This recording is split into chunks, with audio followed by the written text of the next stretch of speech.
interesting hearing on the Subcommittee on Healthcare and Financial Services. And we're going to have a lot of people here, but there are other hearings going on as well today. I got 2 other hearings today. But what are we here? We're about 4 minutes late. We'll wait 1 more minute and then we'll start, because I think that's a good idea. And easy going.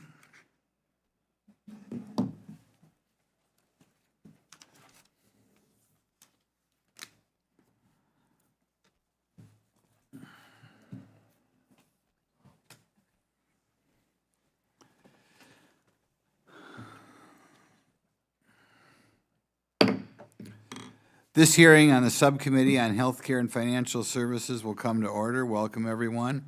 Without objection, I may declare a recess at any time. I recognize myself for the purpose of making an opening statement. For the people in the room today, I'll point out there are a lot of other hearings going on, so a lot of the congressmen are going to be jumping in and out, which I don't like, but that's what we've got. Okay.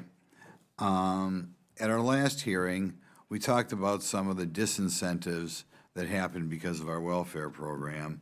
And the fact is, the federal welfare system, I don't know if they're talking about food stamps, low-income housing, Medicaid, Pell Grants, everything, is filled with horrible incentives and disincentives. It certainly discourages marriage, and I know there's a kind of a Marxist-y 60s sort of thing that kind of makes fun of the old-fashioned Leave It to Beaver family. So we have a program that discourages marriage and hard work, and at the same time encouraging dependency. Costs taxpayers more than $1 trillion annually while failing to lift people out of poverty. Today's hearing, and this is kind of the second one we're taking up this topic, will provide an opportunity to hear from 3 witnesses who are experts in federal rental assistance programs.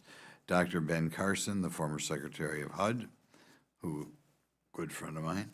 The program, these programs are textbook examples of good intentions gone awry. I don't know if they're even good intentions. I can't see how you could put programs like this out there and not knowing what had happened. For example, Section 8 housing vouchers and public housing programs contain marriage penalties, making it foolish to get married. In many cases, individuals risk losing the Section 8 voucher if they marry somebody with even average income, and their combined threshold brings them out of eligibility for those programs. As we discussed during Part 1, marriage and a strong family unit are the well-established way to get people out of poverty, and not just out of poverty. We know that you're going to be raising children, less likely to commit crime, more likely to do well at school, less likely to have drug problems, less likely to have depression, anxiety, other disorders. Yet our current welfare system, including housing assistance payments, discourages marriage. And it's not hard to find people who say, I can't work more, I can't get married, or I'll lose my benefits. Due partially to these penalties, the number of children born to unmarried women has skyrocketed. In 1960, 5% of the children were born to unmarried women. 5%. We're now at 40%. And of course, it's not coincidence that things began to shoot up after Lyndon Johnson in the 60s declared war on marriage. Like marriage, the current system discourages rental assistance recipients from seeking employment, higher wages, or overtime if the increased income pushes them out of eligibility. We are fostering a cycle of dependency on government assistance. The average Section 8 tenant spends 10 years on the program, and the average public housing tenant 12 years. Welfare also benefits the middleman and administrative state more than the low-income Americans it purports to be for. Section 42 low-income housing tax programs give the developers tax incentives to build affordable housing for low and moderate income people. Yet the program's complicated design mostly benefits developers, law firms, accounting firms, and state bureaucrats.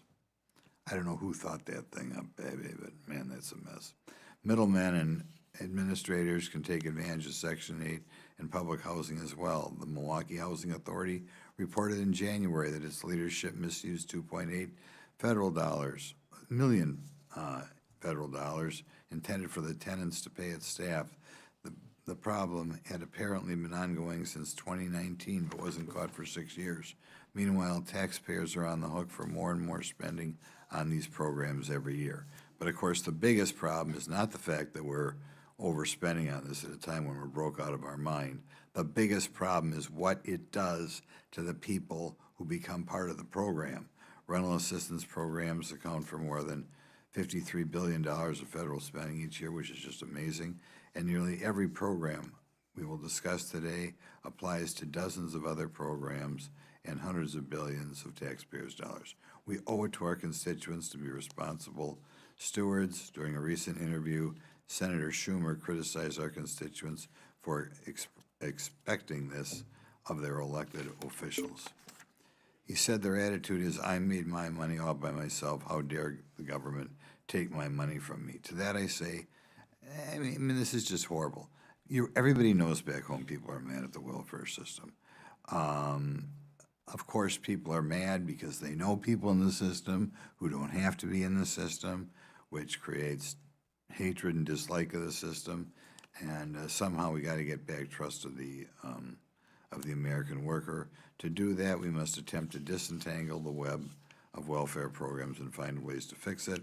I hope today's discussion will provide an opportunity to learn more about how the current housing assistance program is failing taxpayers and program participants alike, and how we might fix it so we stop discouraging people from getting married and discouraging people from work. And like I said, I think the current system is like designed by somebody who like makes fun of the Leave It to Beaver sort of family. And, you know, I think there were a lot of radicals in the 60s, Kate Millett and that crowd, who actively discourages keeping the man in the family. And it's like their dream program. I don't know whether Lyndon Johnson was intentionally trying to destroy the family in the 60s, but that was his effect. In any event,